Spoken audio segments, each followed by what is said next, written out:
Shalom, my friends. Today I'm going to share something that might shock you. I'm going to reveal 6 words that you are probably using in your prayers every single day. Words that you think are holy, but are actually blocking the flow of money into your life.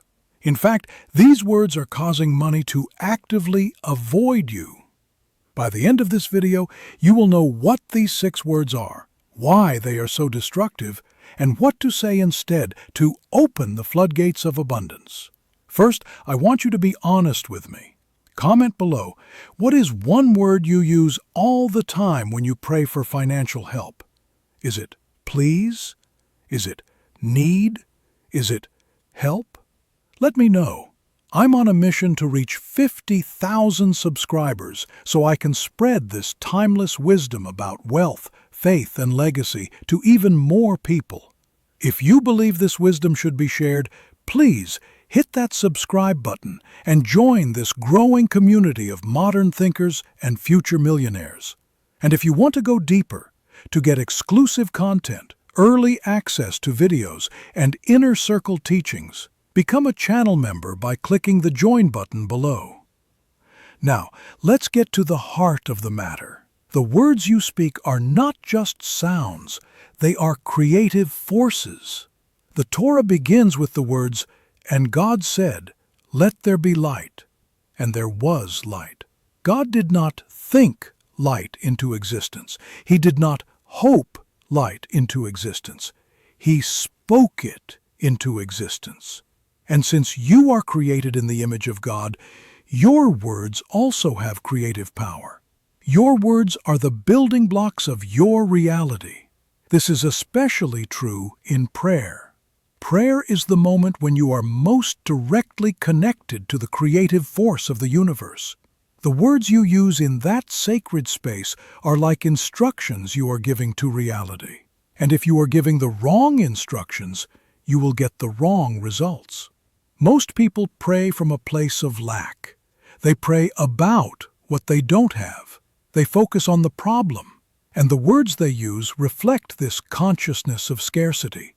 They are, without realizing it, commanding the universe to give them more scarcity.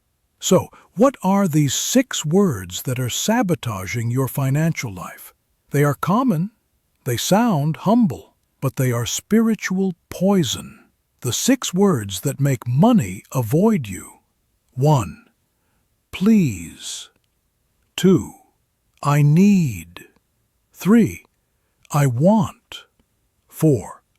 I hope. 5. Give me. 6. I'm broke, or any variation of lack. I can hear your objections already. Rabbi, what's wrong with saying please? Isn't that polite? What's wrong with saying I need? Isn't that just being honest? And this is where you must shift your understanding. You are not praying to a cosmic butler who responds to politeness.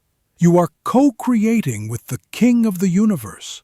Begging is not a language of power. It is a language of powerlessness. Let's break down why each of these phrases is so destructive. Word number 1, please. When you say, please, God, give me money, what is the underlying energy? It's the energy of a beggar. It implies that God is reluctant to give, and you must persuade him.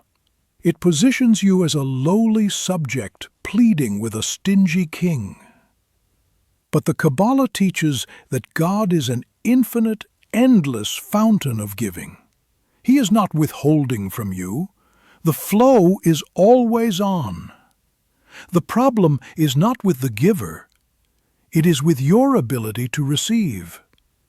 Saying please reinforces the false idea that the supply is limited and that you are not worthy of it. Word number 2 and 3. I need and I want.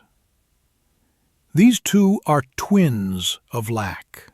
When you say, I need money, or I want more clients, you are making a powerful declaration to the universe about your current state. You are affirming your neediness. You are affirming your wanting. And the universe, which is an obedient servant to your consciousness, says, okay, you want to be in a state of needing? I will give you more circumstances that make you feel needy. You want to be in a state of wanting? I will give you more things to want that are just out of your reach. Remember, you don't attract what you want. You attract what you are. If you are constantly in a state of needing, you will attract more need. Word number 4. I hope. I hope I get this job. I hope I can pay my bills. Hope is not faith. Hope is a confession of doubt. It's a passive, powerless stance. It says, I have no control over this outcome, so I'm just going to cross my fingers and wish for the best. Faith, on the other hand, is an active, powerful stance.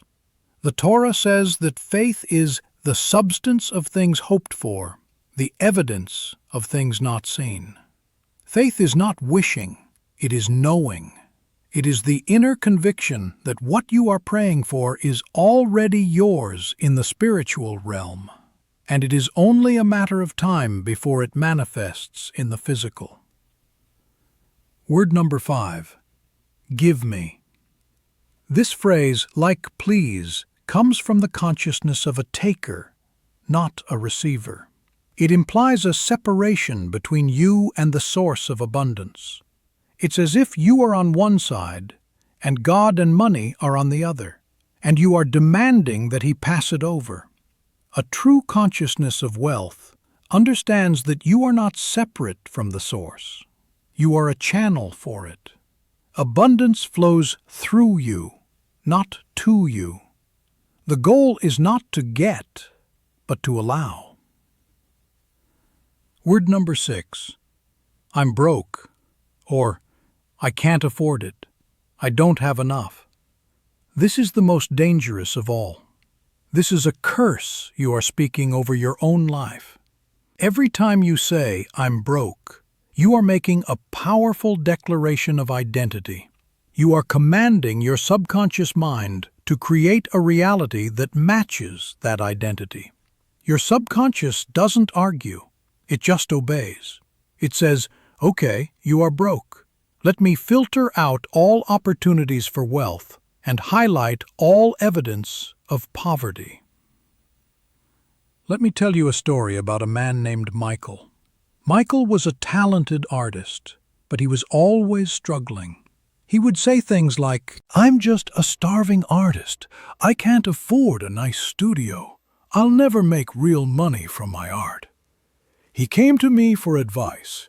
I told him, Michael, your problem is not your talent, it's your vocabulary. For the next 30 days, you are forbidden from using any of those 6 words. You cannot say, please, need, want, hope, give me, or I'm broke. He said, Rabbi, what am I supposed to say? That's my reality. I said, no. That is the reality you have been creating with your words. Now we are going to create a new one. I gave him a new set of words, a new vocabulary of abundance. Instead of praying from lack, he was to pray from a place of gratitude and declaration. So, what do you say instead? Here is the language of power. Here are the words that attract wealth. Instead of, please God, I need more money, say, thank you God for the infinite abundance that is flowing into my life right now. Do you see the difference? The first is a desperate plea. The second is a grateful declaration.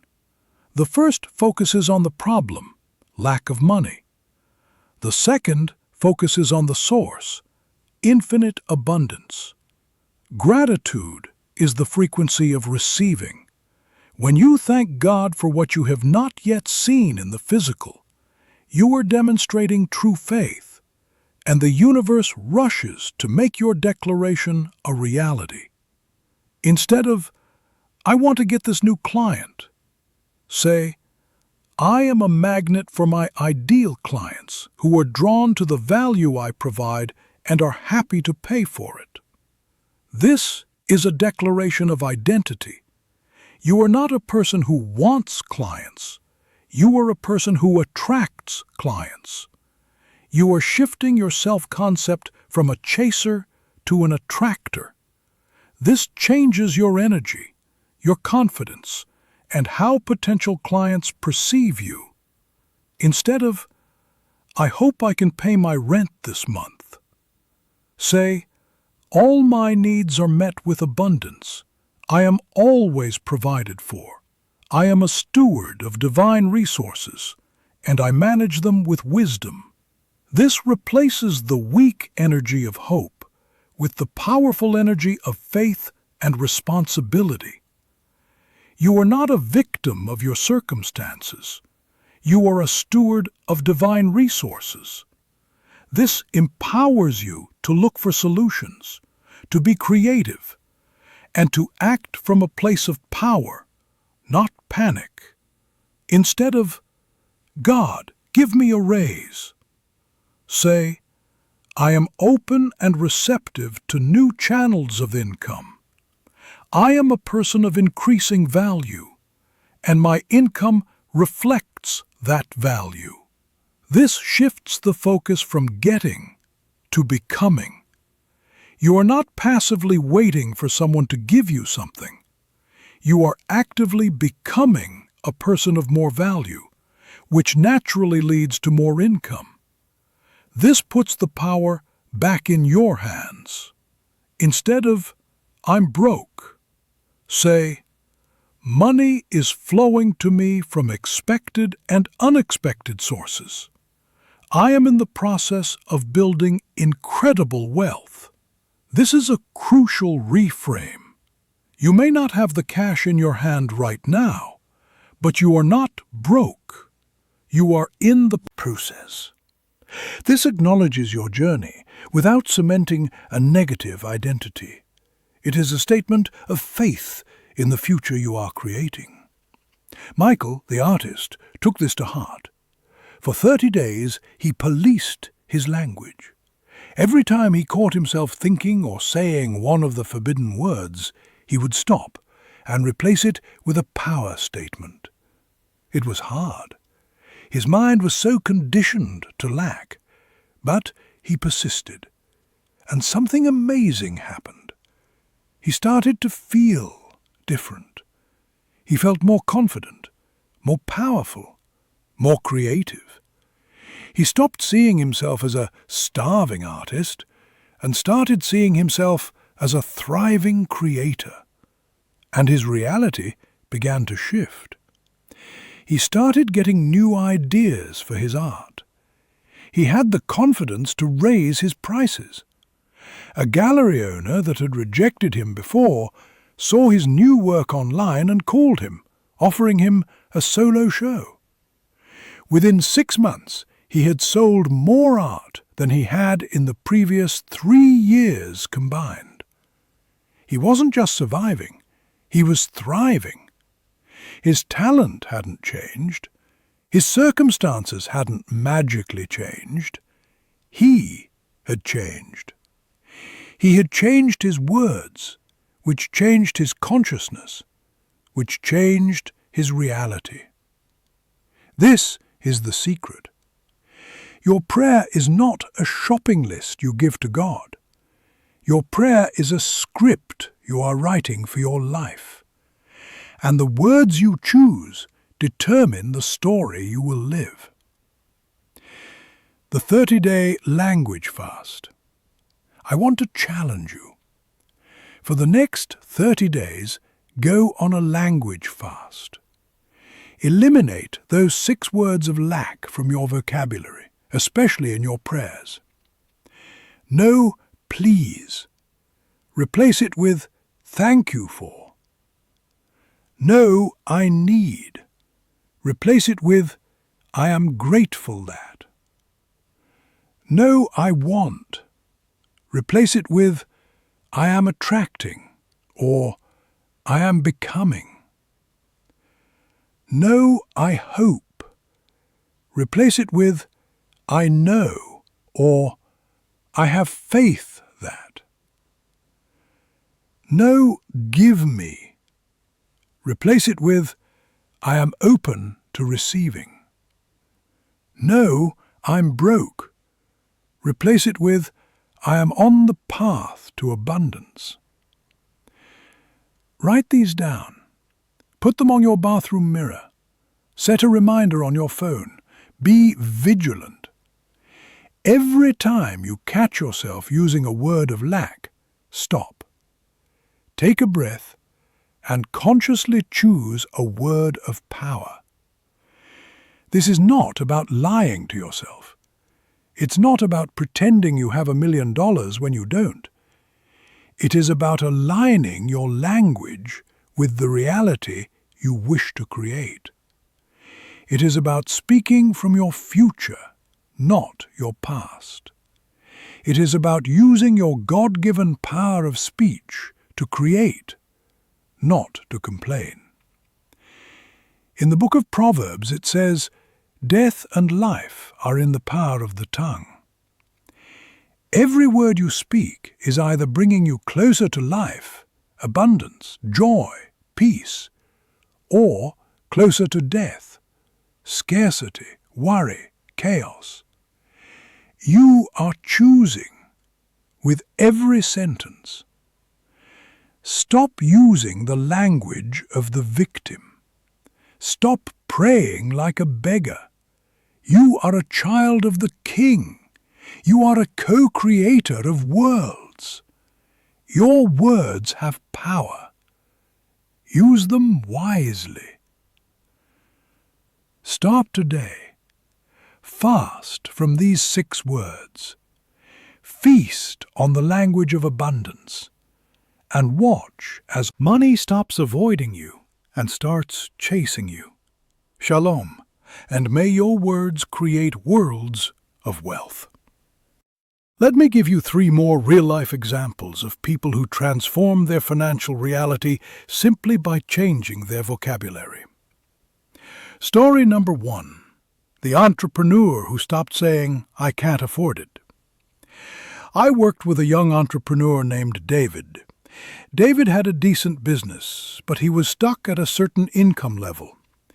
Every time an opportunity came up to invest in his growth, a course, a coach, a new piece of equipment, he would say, "I can't afford it." I challenged him. I said, "David, every time you say, 'I can't afford it,' you are programming your subconscious to keep you at your current income level. You are declaring yourself as a person who can't afford things, and your subconscious will make sure that remains true." I gave him a new phrase. Instead of "I can't afford it," he was to say, "How can I afford it?" Or, "That's not a priority for me right now, but I am open to new income streams that will allow me to invest in my growth." Do you see the difference? The first phrase closes the door. It's a statement of limitation.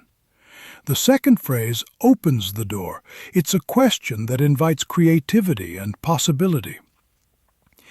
David committed to this new language. For 60 days, he refused to say, "I can't afford it." And something miraculous happened. His brain started to answer the question, "How can I afford it?"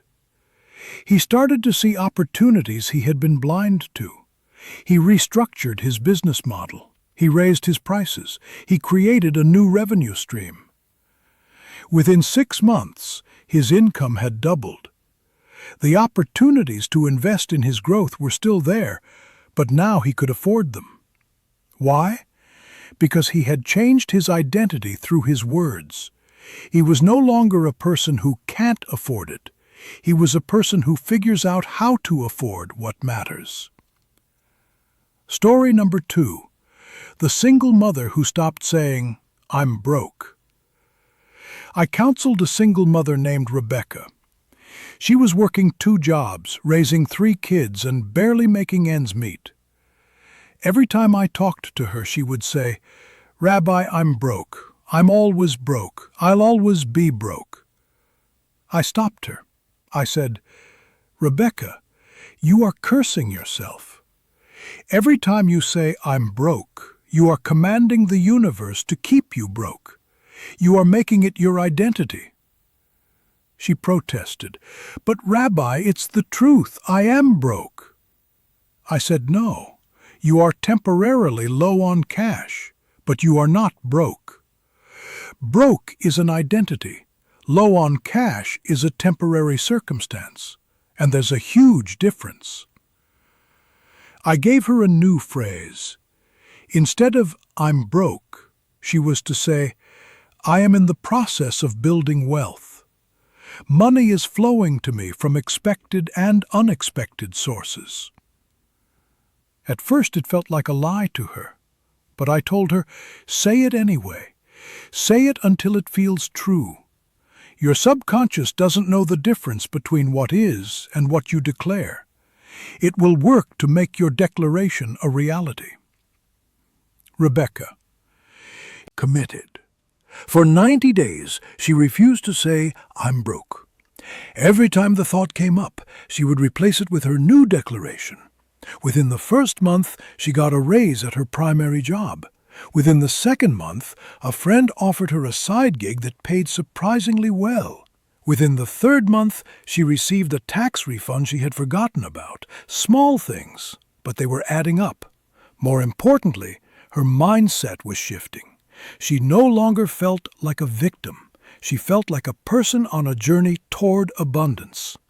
A year later, she had quit one of her jobs, was making more money than she ever had, and had started a small savings account. She told me, Rabbi, changing my words changed my life. I'm not rich yet, but I'm no longer broke, and that shift in identity has made all the difference. Story number 3, the corporate employee who stopped saying, I need this job. I met a man named Jonathan who worked for a large corporation. He hated his job. His boss was toxic. The work was unfulfilling. But he felt trapped. He would say, I need this job. I can't leave. I have bills to pay. I told him, Jonathan, the words I need this job are keeping you in bondage.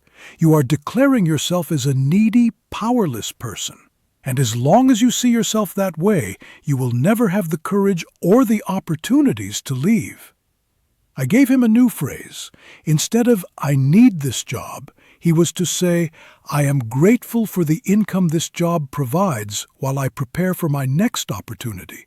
I am valuable, and better opportunities are seeking me out. This was a radical shift for Jonathan. He had been in a victim mindset for so long. But he committed to the new language. Something interesting happened. As he stopped seeing himself as needy, he started to show up differently at work. He was less anxious. He was more confident. He started to take initiative, and his boss noticed. Within 3 months, he was offered a promotion and a significant raise. But here's the twist. By that time, Jonathan had also been networking and exploring other opportunities. He had 2 job offers from other companies, both of which were better than his current job, even with the promotion. He had options. He was no longer trapped. He chose to leave and take one of the new offers. He told me later, Rabbi, the moment I stopped saying, I need this job, I stopped needing it. And the moment I stopped needing it, better opportunities appeared. It's like the universe was testing me to see if I would step into my power. The neuroscience of language and reality. Let me explain why this works from a scientific perspective, because I want you to understand that this is not just spiritual woo-woo. This is grounded in how your brain works. Your brain has something called the reticular activating system, RAS. This is a bundle of nerves at the base of your brain that acts as a filter. Every second, your senses are bombarded with millions of bits of information. You can't possibly process all of it consciously. So your RAS filters it. It decides what information is important and what gets ignored. Here's the key. Your RAS is programmed by your beliefs, your focus, and your language. If you constantly say, "I'm broke," your RAS will filter reality to show you evidence of being broke. It will highlight the bills, the expenses, the things you can't afford. It will filter out opportunities for income because your RAS doesn't think you're looking for those. But if you constantly say, "Money is flowing to me," your RAS will reprogram. It will start to highlight opportunities. It will notice the job posting, the business idea, the person who could be a valuable connection. It's not magic, it's neuroscience. You are literally training your brain to see a different reality. The spiritual power of declarations. From a spiritual perspective, the Torah teaches that words have creative power. In the book of Proverbs, it says, "Death and life are in the power of the tongue, and those who love it will eat its fruit." Think about that. Your tongue, your words, have the power of life and death. Not just physical life and death, but the life and death of your dreams, your finances, your relationships. Every word you speak is either giving life to your future or killing it. When you say, "I'm broke," you are speaking death over your finances. When you say, "Money is flowing to me," you are speaking life. The Talmud teaches that a person's words are his angels. Every word you speak goes out into the spiritual realm and becomes an angel, a messenger, that works to bring about the reality you declared. If you speak words of lack, you send out angels of lack. If you speak words of abundance, you send out angels of abundance. This is why the sages were so careful with their words. They understood that language is not just communication, it is creation. The 90-day Vocabulary Transformation Challenge. I want to give you a more advanced challenge. The 30-day language fast I mentioned earlier is a great start. But if you really want to transform your financial reality, I want you to commit to 90 days. Why 90 days? Because research shows that it takes about 66 to 90 days to form a new habit, to rewire your brain, to make a new behavior automatic.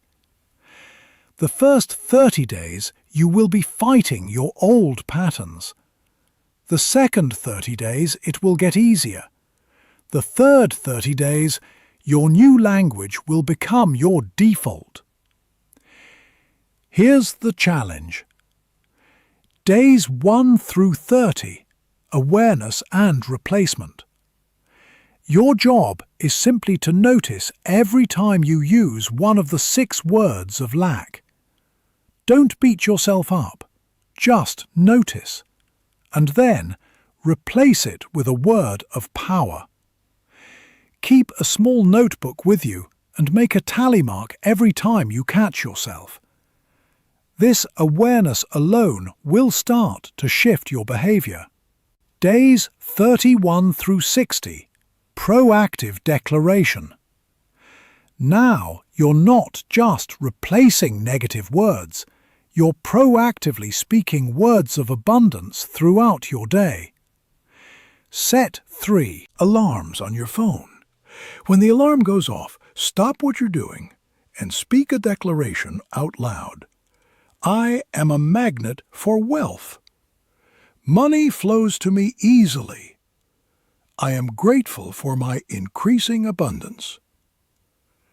Do this 3 times a day, every day, for 30 days.